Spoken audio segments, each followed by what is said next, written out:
പ്രിയ കൂട്ടുകാരെ, ഇന്ന് നമുക്ക് ഇക്വേറ്റർ എന്ന ഇംഗ്ലീഷ് വാക്കിൻ്റെ അർത്ഥം നോക്കാം. ഇക്വേറ്റർ എന്ന വാക്കിൻ്റെ അർത്ഥം ഭൂമധ്യരേഖ, മധ്യരേഖ, ഭൂമിയുടെ മധ്യഭാഗം, ഭൂമിയുടെ സമനിലാരേഖ, ഉത്തരവും ദക്ഷിണവും ഭൂഗോളങ്ങളെ വിഭജിക്കുന്നു. ഒരു ഉദാഹരണം പറയാം.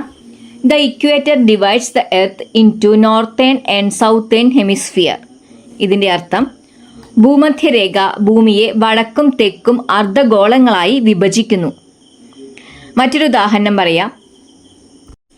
The temperature near the equator is generally high. ഇതിൻ്റെ അർത്ഥം ഭൂമധ്യരേഖയ്ക്ക് അടുത്തായി താപനില പൊതുവെ ഉയർന്നതാണ്. കൂട്ടുകാരെ, ഒരിക്കൽ കൂടി പറയാം. ഇക്വേറ്റർ എന്ന വാക്കിൻ്റെ അർത്ഥം ഭൂമധ്യരേഖ, മധ്യരേഖ, ഭൂമിയുടെ മധ്യഭാഗം, ഭൂമിയുടെ സമനിലാരേഖ, ഉത്തരവും ദക്ഷിണവും ഭൂഗോളങ്ങളെ വിഭജിക്കുന്നു.